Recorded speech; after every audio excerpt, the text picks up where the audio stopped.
je pense pas. Je sais pas si vous réalisez ce portage. Il y a eu un aspect très offensif quand même, vous voyez, de certains pays, peut-être, même du Brésil, des États-Unis. Peu importe, mais quand on voit ce reportage, la force spirituelle qui se dégage de cette communauté. Mais je dirais, cette communauté algérienne qui se convertit à Christ, c'est pas pour des papiers, c'est pas pour de l'argent, parce qu'il y a un prix. Je dirais, ceux qui se convertissent, ils savent qu'il y a une loi qui s'appelle l'apostasie.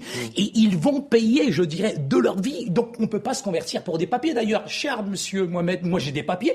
Pourquoi je me convertirais pour des papiers? Je crois que ces détracteurs, ces schémas, ces raccourcis qui sont pris sont un petit peu faciles. Mais je peux vous dire qu'on se convertit parce qu'on trouve la lumière. Et la lumière, c'est le Christ qui a changé, transformé. Et je crois que derrière ce reportage, ça reflète aussi, je dirais, le sens de la liberté. Et aujourd'hui, le Christ libère les gens, libère, je dirais, les Algériens, libère les populations musulmanes qui sont dans l'obscurantisme. Parce que le Christ,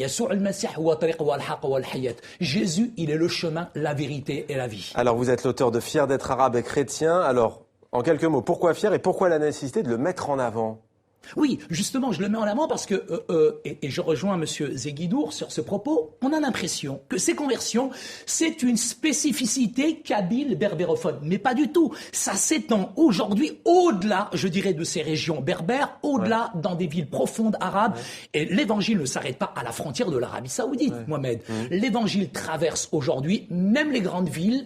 Et Jeddah, Amman, vous avez plus de 50 000 conversions en Arabie Saoudite. Vous en avez plus de 250 000 aussi aujourd'hui en Iran.